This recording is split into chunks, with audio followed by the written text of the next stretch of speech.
Jadi pas sholat selesai begitu salam gitu kan, penasaran, langsung ditengok, tuh sesat gitu.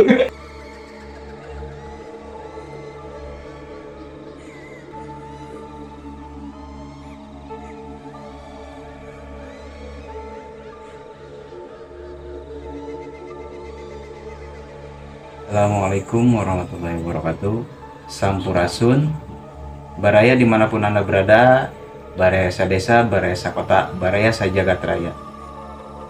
Kembali lagi bersama Babah Francis Channel di podcastnya Ngopi Bareng Babah, ngobrol perkara misteri bareng Babah Francis Channel. Pada malam ini saya kedatangan seorang narasumber yang akan menceritakan sebuah kisah misteri selama pendakian ke Gunung Pangrajinan yang berada di Bandung Selatan.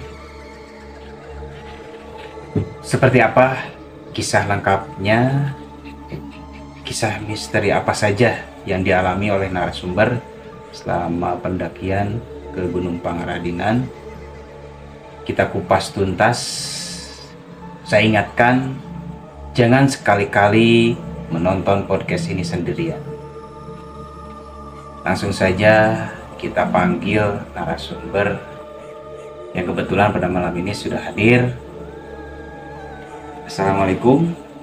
Waalaikumsalam. Wilujeng Muhi Sampurasun, atur nuhun paranto sumping di podcast Ngopi Bareng Babah tapi Babah Francis Channel. Silakan untuk memperkenalkan diri, terus untuk menceritakan kisah misteri apa saja yang dialami ketika melakukan pendakian ke Gunung Pangrajinan. Mangga. Biasa sebetulnya pada saat berangkat juga sudah banyak hambatan-hambatan gitu. Berangkatnya nggak bareng pada saat itu. Kita berangkatnya kemalaman mungkin ya, peristiwanya kemalaman. Jadi saat itu berangkat dari rumah, kebetulan dari warung kondang itu sekitar jam 4 sore. Terus kemudian di perjalanan juga sudah banyak hambatan selain hujan, terus motor juga mogok gitu kan. Beberapa kali mogok di jalan di daerah Cibiru tuh hampir 1 jam motor tuh nggak bisa dinyalakan gitu kan, nggak bisa dinyalakan, tuh hurung-hurung gitu kan, di salah satu hurung kayak habis itu aki kayak CF gitu kan, sampai nggak bisa nyala. Terus dicoba terus, ya akhirnya bisa juga gitu kan.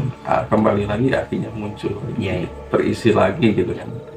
Ya kita coba lagi berangkat sampai di Ranca Ekek, pom bensin Ranca Ekek. Ada Ranca Ekek pom bensin itu hampir jam 11 lewat. Sebetulnya mau mengurungkan niat naiknya, diurungkan gitu tadi, tidur di saudara aja, tapi anak itu terus gitu kan, pingin naik. Saat itu berdua sama, jadi daripada nggak jadi mungkin tidur di saudara juga kemalaman jam 11 lebih lewat. Akhirnya putuskanlah, oke berangkat gitu kan, naik lah gitu kan. Lanjut naik gitu kan, lanjut naik. Pas di itu sebelum naik ke gunung itu kita coba mampir dulu di suatu warung gitu kan. Mau haus juga gitu kan, haus minum, beli air minum gitu kan. Kita beli air minum yang dingin. Terus di situ nanya ke pemilik warung, kan kami angkat ke gunung ya malam ya, kira-kira itu mah gitu kan. Pemilik warung malah balik bertanya gitu kan punya cek Sunda mah pangabisa naon gitu kan. bisa silat. Bisa Bela silat, diri. bisa bela diri nggak sih? Kalau bisa udah aman naik gitu kan. Pikiran ya kalau cuma lari kan bisa gitu kan, silat mah gaya bela diri, nah lompat lah gitu. Ilmu jurus 1000, langkah 1000. Ilmu langkah 1000.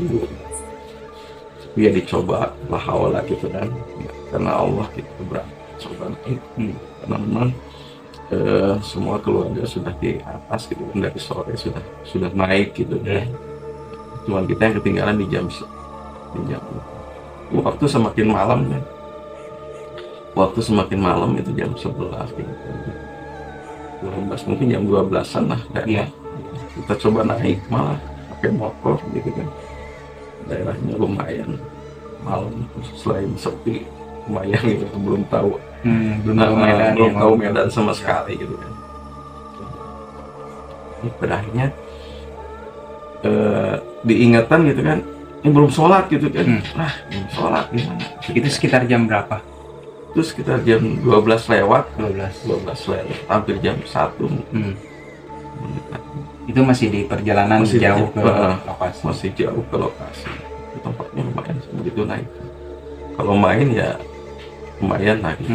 Pas itu ada masjid nih. Masjid pertama, wah nggak mungkin gelap gitu kan. Nggak jadi. Cari lagi masjid yang lampunya kira-kira nyala gitu kan. Pas gitu kan, pas setelah ada apa namanya, tempatnya agak udah masuk, ini mau hutan gitu kan. Ini mau masuk hutan. Pas lewat hutan itu bukan hutan lah, mungkin ada pohon-pohon besar gitu kan di samping kiri kanan itu. Kita coba nerobos ke situ. Pas setelah melewati itu ada masjid kelihatan. Main nggak pinggir jalan banget, dia masuk sedikit ke kampungan.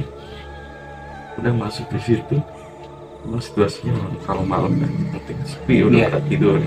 Memang kita masuk jalur perkampungan gitu. Lalu saya coba, kebetulan saya pingin ini dulu, pingin pipis gitu kan, pingin ke WC dulu. Saya gelap gitu kan. Biasa kita pakai apa center kamera gitu.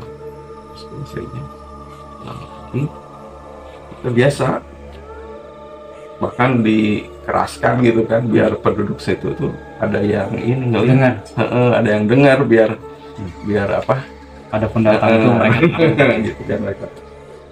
Tapi nggak pada keluar gitu, kita biasa aja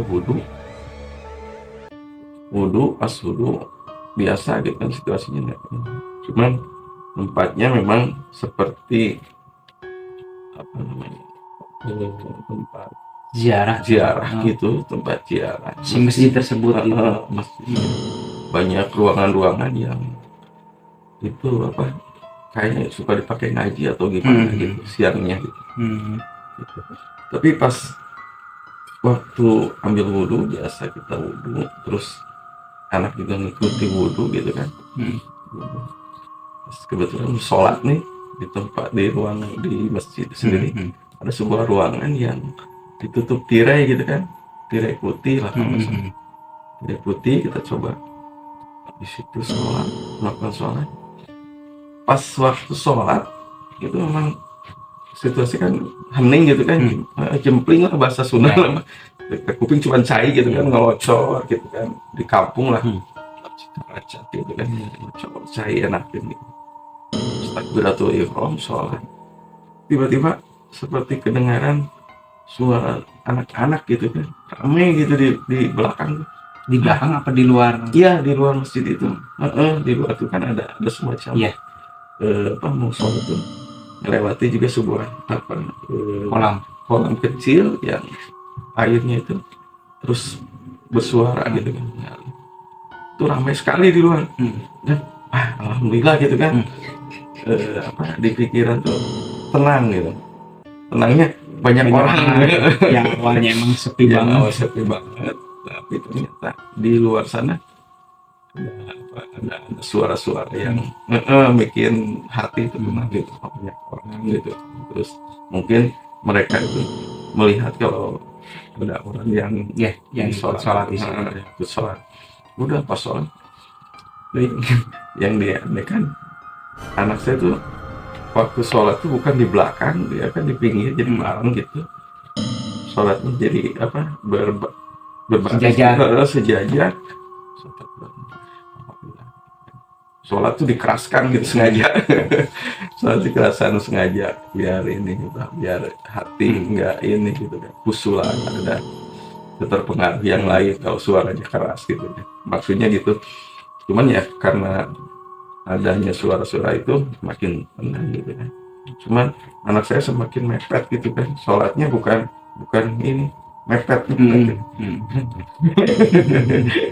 Makin ini kan, ternyata dia juga mungkin mendengar apa gitu, tahu lah yang jelas yang saya rasakan saat itu kan, merasa tenang dengan adanya suara itu.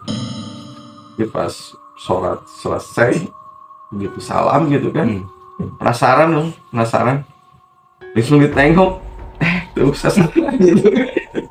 Ternyata di bawah nggak ada orang sama sekali gitu, seperti semula waktu masuk masjid itu. Hening seperti itu, hening apa makin ya saya ya berdoa saja gitu kan, minta kepada Allah untuk diberikan perlindungan gitu kan.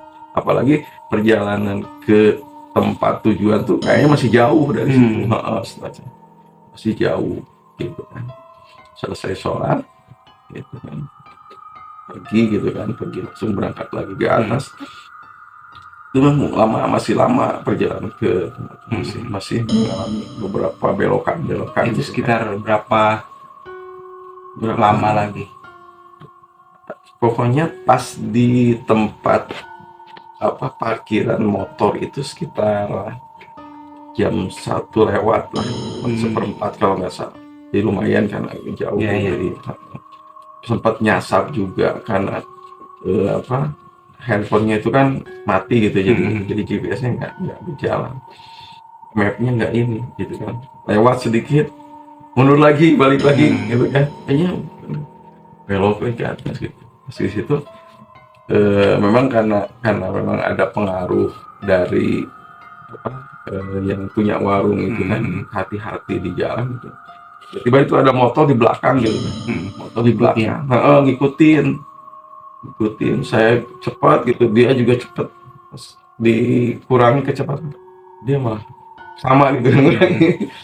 Jadi lagi itu curiga, agak kurang pinggir, ada rumah, ada rumah di situ, ada rumah gitu kan, saya minggir dulu gitu kan. Pas minggir, motor ini malah lebih cepat gitu kan, sepertinya kayaknya pikirannya sama gitu kan, sama-sama ketakutan gitu, kayaknya sama mau naik gunung, mau naik, cuman mungkin dia juga takut karena memang situasinya ini kan situasi gunung lah gitu kan, tidak seperti di perkotaan gitu. Itu mulai pas jam 1 lewat nyampe di tempat itu parkiran itu, kita malah disuguhi cerita lagi gitu kan di situ. Yang punya parkiran mungkin punya pengalaman di situ kan, kalau di sini tuh dulunya itu diceritakan orang tua dulu itu banyak yang datang ke Pangradina gitu untuk mengungkapkan adanya harta karun gitu kan. Di situ itu kata si juru parkir itu, di sini tuh banyak dulu itu orang-orang bawa sesajen gitu kan, bawa sesajen dan lain-lain itu untuk mengungkapkan bahwa di Pangradinan itu ada harta karun, ada harta yang terpendam gitu, sampai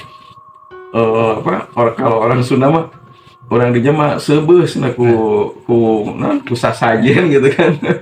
Sesajen didinya setiap anu datang bawa sesajen. Jadi sesajen itu dimakan sama orang sekitar. Orang-orang sekitar malah seneng gitu kan, ada orang datang dari kota, dari mana gitu kan.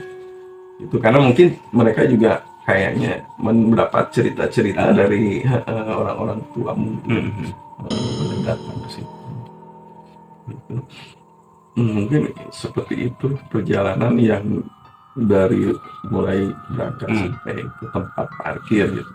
itu masih naik lagi.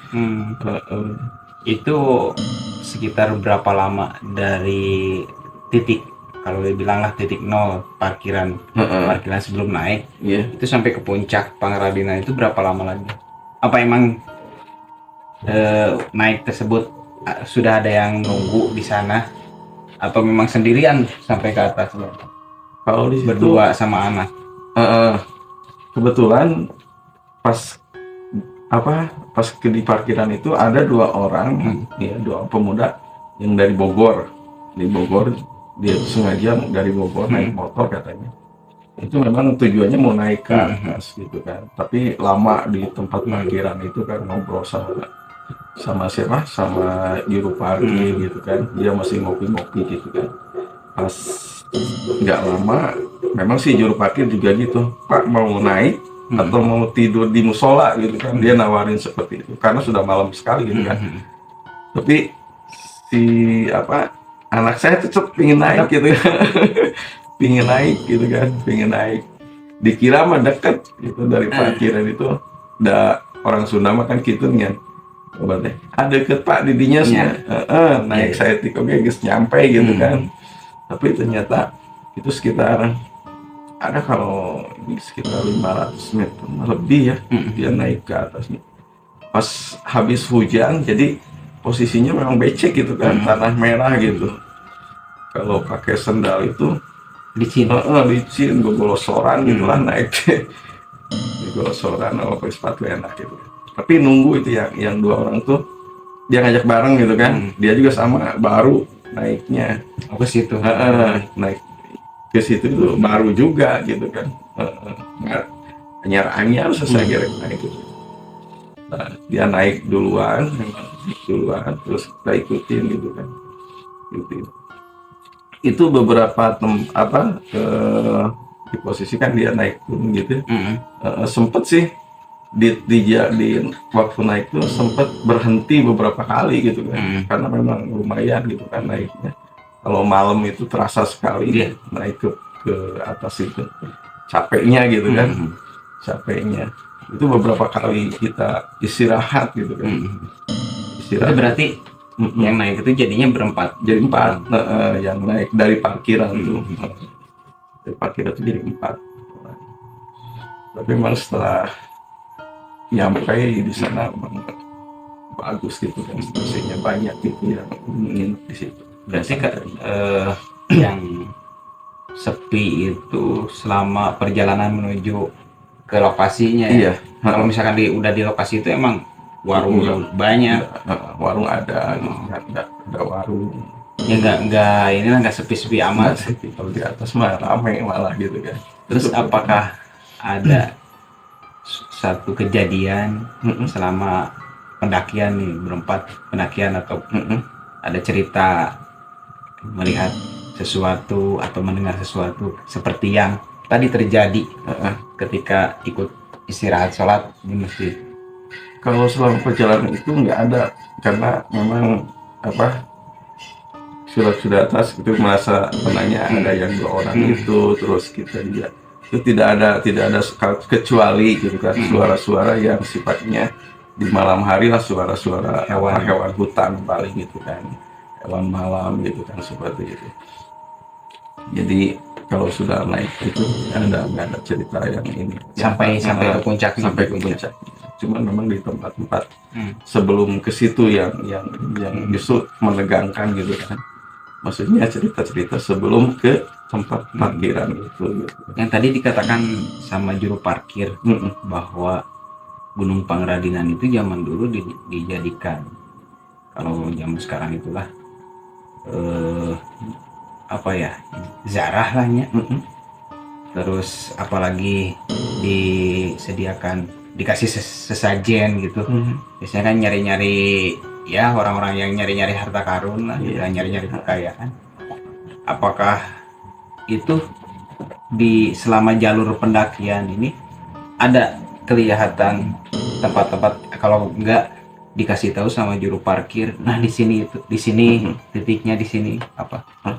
Kebetulan yang mungkin yang diceritakan itu nggak sampai menunjukkan gitu tempatnya di mana gitu kan, juru parkirnya itu tempat-tempat yang sesajen itu. Tapi yang jelas di tempat parkir itulah gitu kan, orang-orang itu melakukan ritualnya gitu kan, karena memang tempat parkirnya sudah tertata sedemikian rupa gitu kan. Kalau ke atasnya itu nggak ada tempat-tempat yang sifatnya ini dijadikan ini gitu kan. Karena di tempat parkir itu sendiri itu sudah menunjukkan itu gitu. Nah, jadi tempat parkir itu mungkin sekarang itu ditata sedemikian rupa biar kesannya dulu itu nggak muncul lagi gitu kan. Jadi khusus aja untuk sekarang itu untuk pendakian biar nggak ada lagi kesan-kesan mistisnya gitu, mungkin seperti itu. Iya, biar yang ini ya penasaran lah gitu kan dengan apa fisik dan keindahan alamnya seperti itu. Ya, jadi kesan mistisnya nggak terlihat gitu kan. Itu dari cerita juru parkir itu. Iya. Seperti itu. Terus penasaran nggak menanyakan ke juru parkir tadi kejadian tadi sebelum menuju ke lokasi ke tempat parkir tersebut, menceritakan tadi cerita yang terjadi di masjid yang tadi istirahat. Memang diceritakan ke juru parkir, cuman nggak sampai detail karena saya juga loh nginget-ngingetnya mungkin takut gitu kan. Karena kejadiannya sudah malam itu kan gitu, kalau ceritakan jangan-jangan gitu. Jadi udahlah lewat gitu kan. Nah, tadi ikut sholat di masjid, saya ceritakan gini udah selesai gitu. Jadi fokus naik gitu kan. Jangan-jangan ya ternyata memang dari tempat parkir ke lokasi itu lumayan gitu kan. Lumayan tuh kalau itu ditempuh dengan waktu berapa jam? Naik ke atas tuh lumayan lama juga gitu kan. Lama karena sering istirahatnya beberapa kali gitu kan pas naik. Itu berarti berangkat dari tempat parkir langsung naik ke atas berempat itu. Iya. Jam berapa? Udah mau jam 2 itu. Oh, jam 2 nyampe ke puncak? Iya. Pagi atau kurang jam 3 lah, jam 3. Berarti perjalanan sekitar 1 jaman ya sampai. 1 jaman ke atas itu. Tapi jalurnya udah ada gitu ya. Iya. Nggak kita harus nyari-nyari. Nggak nyari lagi jalur gitu.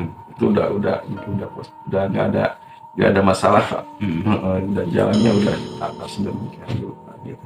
Dan ya alhamdulillah selama perjalanan tidak terjadi lagi kejadian yang tadi seperti masjid yang menegangkan di situ. Terus tadi sama anak juga merasakan sampai sholat yang awalnya makmum ngedempet jadi sejajar gitu, malah jadi dekat gitu ya. Itu menceritakan nggak setelah pulang dari sana, apakah dia menceritakan? Itu enggak, cuman bilangnya mau pensiun gitu kan. Cuma ketakutan aja ya. Gak menceritakan apa ya. Tapi kayaknya sama sama mendengar suara atau misalkan ada yang bergerak atau yang kelihatan, mungkin dia ketakutan nggak mau menceritakan. Karena situasinya malam ya. Terima kasih hatur nuhun Kak Mang Nedi yang sudah bersedia untuk menceritakan kisah misteri yang terjadi selama perjalanan menuju ke tempat atau Gunung Pangradinan yang berada di lokasi Bandung Barat. Untuk baraya yang berminat menjadi narasumber, silakan hubungi atau chat via Instagram di Babaransi Channel.